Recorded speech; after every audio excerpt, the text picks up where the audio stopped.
अकोला शहर से गंभीर और चौंकाने वाली घटना सामने आई है। शहर के अकोट फैल क्षेत्र स्थित पूर्व पीड़ित कॉलोनी में स्थित पूर्व प्रधानमंत्री इंदिरा गांधी की मूर्ति को एक अज्ञात व्यक्ति द्वारा नुकसान पहुंचाया गया है।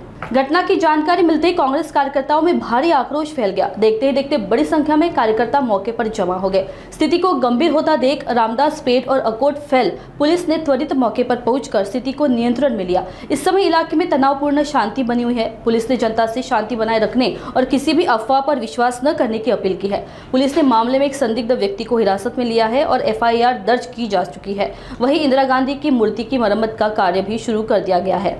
आज अकोटफैल भागामध्ये कोणीतरी माती फिरून इंदिरा गांधी यांचा पुतळ्याला हानी पोचवली, त्याला विटंबना करण्याचा प्रयत्न केला।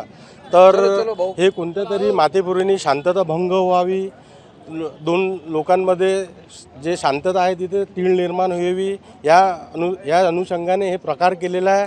पण इथले नगरसेवक आम्ही आणि पोलीस प्रशासनाने आम्ही मिळून हे सर्व ते शांतता ठेवण्याचं आवाहन केलं लोकांना। आणि इथं असं काही आहे नाही आणि पोलीस जो माथेफिरू आहे त्याच्यावर सक्त कारवाई करेल आणि त्याला लवकरात लवकर अटक करून त्याच्यावर कारवाई होईल हे आम्हाला खात्री आहे पोलीस खात्याकडून। आणि त्यांना आणि नागरिकांनी सर्वांनी आम्ही शांतता ठेवून हे प्रकरण निपटणार।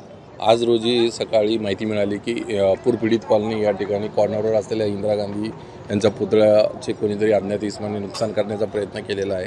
तात्काळ पोलीस स्टाफ घटनास्थळी आले, स्थानिक नगरसेवक घटनास्थळी आले आणि पुतळा व्यवस्थित जागेवर ठेवण्यात आलेला आहे।